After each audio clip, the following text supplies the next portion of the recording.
Tanpa Anda sadari, banyak orang tua yang sedang berinvestasi diabetes pada anak-anak mereka di kemudian hari. Sebenarnya tanda-tanda dari prediabetes pun sudah mulai kelihatan. Nah, buat Anda sebagai orang tua, jangan abaikan tanda-tanda ini jika muncul pada anak Anda, karena akan berakibat fatal, bisa jadi kerusakan organ di kemudian hari seperti gagal ginjal, penyakit jantung, dan penyakit stroke. Nah, buat Anda yang ingin belajar lebih lanjut, tonton setelah yang satu ini.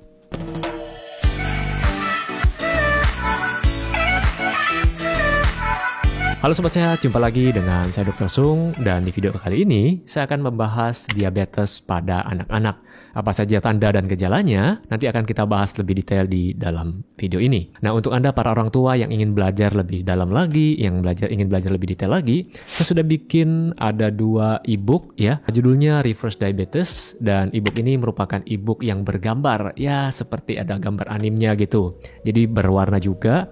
Tujuannya untuk memudahkan Anda yang ingin belajar. Nah, untuk Anda yang ingin mendapatkan bukunya, silakan cek di link deskripsi. Oke, kita lanjutkan ke materinya. Jadi Anda bisa lihat di sini, jadi ada tanda dan gejala diabetes pada anak. Nah, ini adalah panduan wajib yang sebaiknya diketahui oleh semua orang tua. Ada sebuah kenyataan ya yang mengejutkan negara tercinta kita Indonesia. Kalau dulu diabetes tipe 2 ini merupakan penyakitnya orang yang sudah berumur atau orang tua. Tapi sekarang sudah tidak lagi. Jadi ilmu yang saya belajar di tahun 2005 ya, kelihatan tua banget ya. Nah, itu sudah tidak relevan. Mungkin sebagian sudah tidak cocok dengan kondisi sekarang di era modern sekarang. Kenapa? Nah, di sini ada data, ada peningkatan 70 kali dalam 13 tahun. Jadi data dari Ikatan Dokter Anak Indonesia atau kita singkat dengan IDAI menunjukkan peningkatan kasus diabetes pada anak-anak 70 kali lipat ya dalam 13 tahun terakhir, yaitu dari 2010 sampai 2023. 70 kali itu banyak banget loh. Misal Anda punya uang 1M di tahun 2010, di tahun 2023 itu tuh Anda punya uang 70 miliar loh. Itu banyak sekali peningkatannya. Tapi sayangnya ini berlaku untuk kasus diabetes pada anak. Kemudian 1.645 anak tercatat menderita diabetes. Total ada pada Januari 2023. Ya, ini yang tercatat dan masih banyak sekali, saya yakin masih banyak yang tidak tercatat. Kemudian usia paling rentan itu sekitar 10 sampai 14 tahun atau usia SMP. Jadi mencakup 46% dari total kasus.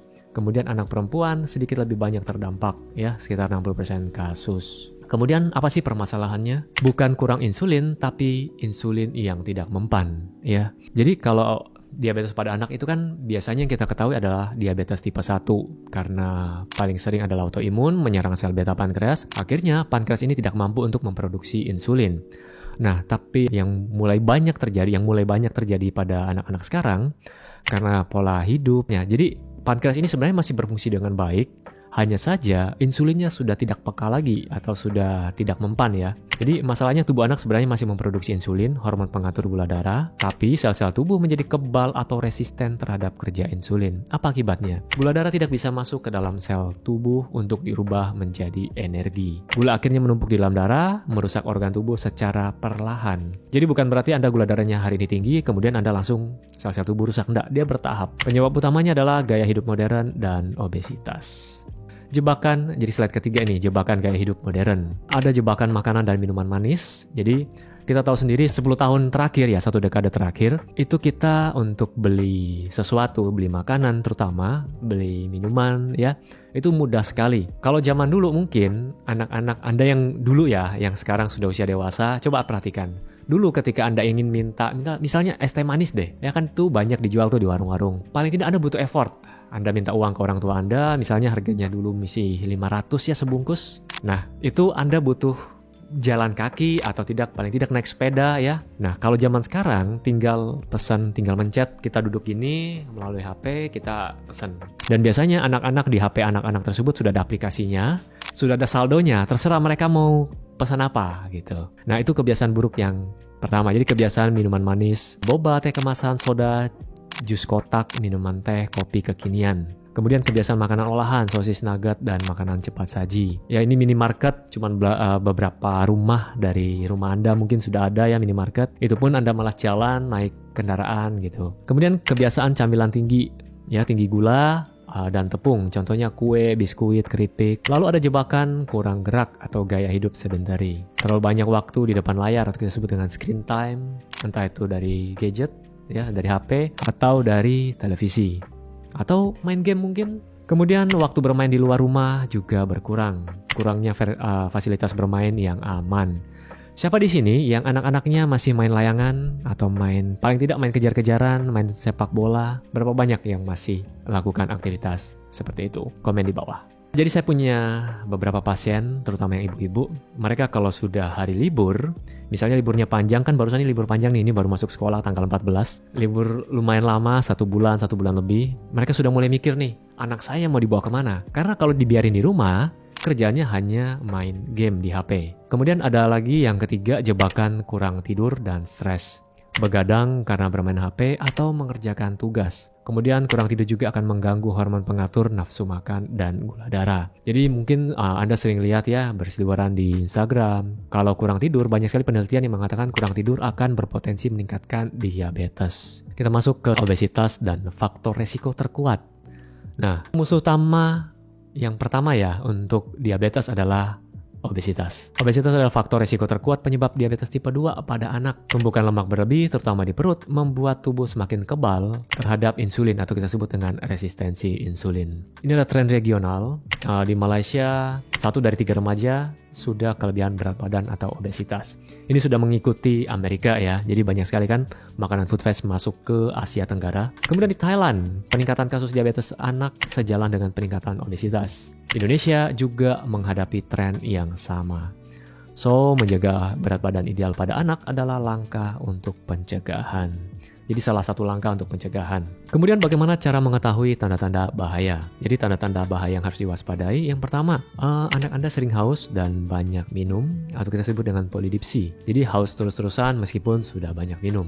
Kemudian akibatnya apa? Poliuri, banyak kencing, terutama di malam hari. Kemudian nafsu makan yang meningkat. Nafsu makan meningkat, ya polifagi, makannya banyak tapi berat badan justru turun. Kemudian mudah lelah. Anak jadi tidak berenergi, cepat lelah, terutama habis makan terus ngantuk gitu. Ini bukan cuma berlaku pada anak-anak ya, ini juga berlaku pada orang dewasa. Lalu penglihatan yang kabur. Anak mengeluh penglihatan yang tidak jelas. Kemudian luka yang sulit sembuh. Kemudian ada tanda khusus nih. Ini sengaja saya kasih warning di sini. Munculnya area kulit yang gelap dan menebal di sekitar leher atau ketiak. Disebut dengan akanthosis nigricans. Ini saya barusan, jadi saya panggilnya Guakong ya. Mama punya papa ulang tahun barusan. Jadi kita semua kumpul nih, anak-anak di Surabaya semua. Jadi dari luar pulau datang. Tentu saja kan dibawa nih anak-anak, cucunya juga dibawa. Ponaan saya berarti ya. Jadi ada yang baru berumur 9 tahun dan saya perhatikan sudah ada garis di leher, yaitu akanthosis nigricans di sini. Kemudian ya saya cuma bisa kasih tahu orang tuanya. Karena kan saya sebagai dokter, kebiasaan nih lihat kebiasaannya orang tuh kayak gimana. Terutama anak-anak. Jadi waktu kumpul di meja makan, makanan belum datang, sudah 2 cangkir es teh manis dikonsumsi ya sama anak ini. Akhirnya saya mulai penasaran, mulailah saya ke belakangnya lihat lehernya gimana. Ternyata sudah muncul nih akanthosis nigricans. Kemudian saya kasih tahu orang tuanya supaya jangan dibiasakan lagi minum-minuman kayak gitu. Kemudian makannya juga dirubah. Jadi itu tanda-tandanya sudah kelihatan kok. Nah, kalau Anda sudah punya tanda seperti itu, sebaiknya cek ke laboratorium, konsultasi pada dokter Anda ya. Kemudian jauh lebih agresif dibandingkan orang dewasa. Jadi diabetes pada anak-anak itu jauh lebih berbahaya. Kenapa? Ini ada alasannya nih.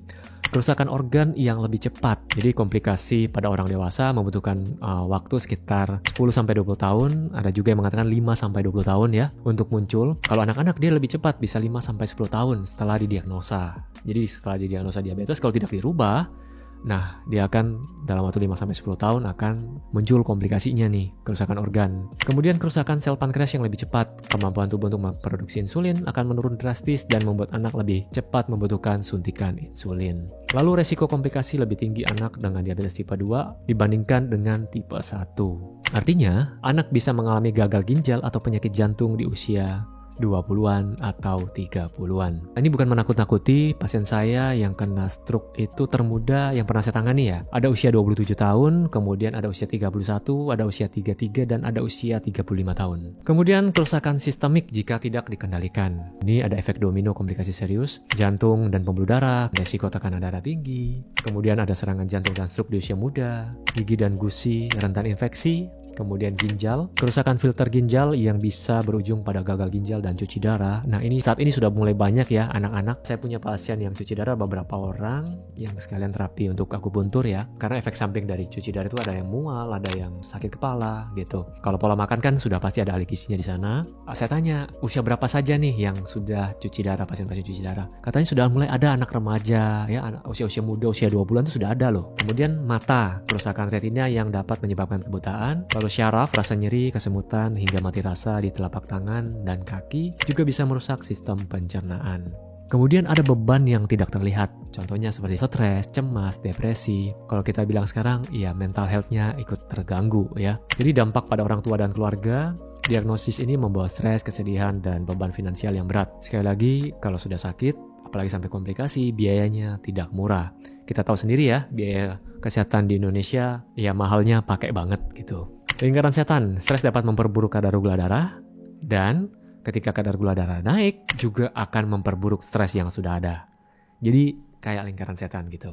Sekarang kita masuk ke pola asuh sehat yang dimulai dari rumah. Ya dimulai dari lingkungan rumah dulu. Jadi peran orang tua sebagai garda terdepan. Banyak orang bilang, anak saya tidak mau makan sayur dok. Lah, yang ngasih makanan siapa? Kan orang tuanya gitu. Jadi di meja makan ini ada rekomendasi IDAI dan Kemenkes untuk pola makan sehat keluarga. Jadi ada revolusi meja makan keluarga. Stop minuman manis, ganti dengan air putih. Kemudian sediakan buah sebagai camilan, bukan permen atau biskuit. Lalu biasakan makan sayur setiap hari. Targetnya 5 porsi buah dan sayur. Di sini saya tekankan lagi, untuk sayur akan lebih banyak porsinya daripada buahnya. Jadi porsi buah itu setengahnya sayur. Jadi jangan 5 porsi buah dan sayur, sayurnya 1 porsi, buahnya yang 5 porsi.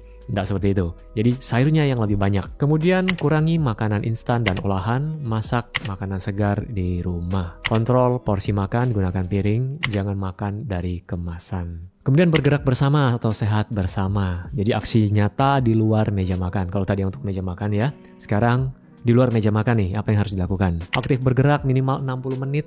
Ya, setiap harinya ajak anak olahraga, bersepeda, menari, atau sekedar main kejar-kejaran. Saya ingat kalau zaman dulu jam istirahat saya main kejar-kejaran, main ya sepak bola lah, main basket lah gitu ya sama teman-teman. Ini masih ada nih, bengkak nih sampai sekarang nih kena bola. Beda dengan anak zaman sekarang. Ya mungkin sama-sama main sepak bola, tapi bedanya e-football ya, elektronik, jadi mainnya dari HP. Oke, kemudian buat aturan tegas untuk waktu layar atau screen time, terutama buat anak-anak Anda yang masih ya usia pengawasan orang tua lah. Kemudian jadi contoh, orang tua yang aktif dan makan sehat akan ditiru oleh anaknya. Jadi banyak yang masih beranggapan bahwa diabetes ini, terutama yang tipe 2 ya, banyak menganggap diabetes tipe 2 ini merupakan penyakit keturunan. Iya, orang tua saya diabetes, maka diturunkan ke anaknya. Enggak. Yang sebenarnya diturunkan adalah pola makan. Jadi gaya hidup yang tidak aktif dari orang tua atau sedentary, kemudian pola makannya orang tua, itu yang ditiru sama anaknya. Ibaratnya piring makannya yang diturunkan, gaya hidupnya yang diturunkan. Akhirnya penyakitnya ya tidak beda jauh dengan orang tuanya. Oke, mungkin itu saja informasi singkat yang bisa saya jelaskan di kesempatan kali ini.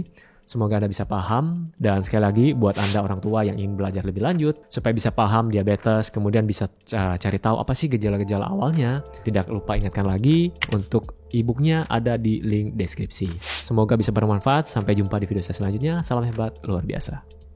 Jebakan, jadi slide ketiga ini, jebakan gaya hidup modern. Ada jebakan makanan dan minuman manis. Nah itu kebiasaan buruk yang pertama. Jadi kebiasaan minuman manis, boba, teh kemasan, soda, jus kotak, minuman teh, kopi kekinian. Kemudian kebiasaan makanan olahan, sosis nugget, dan makanan cepat saji. Kemudian kebiasaan camilan tinggi, ya tinggi gula dan tepung. Contohnya kue, biskuit, keripik. Lalu ada jebakan kurang gerak atau gaya hidup sedentary. Terlalu banyak waktu di depan layar atau kita sebut dengan screen time. Entah itu dari gadget, ya dari HP, atau dari televisi. Atau main game mungkin. Kemudian waktu bermain di luar rumah juga berkurang. Kurangnya fasilitas bermain yang aman. Kemudian ada lagi yang ketiga, jebakan kurang tidur dan stres. Begadang karena bermain HP atau mengerjakan tugas. Kemudian kurang tidur juga akan mengganggu hormon pengatur nafsu makan dan gula darah.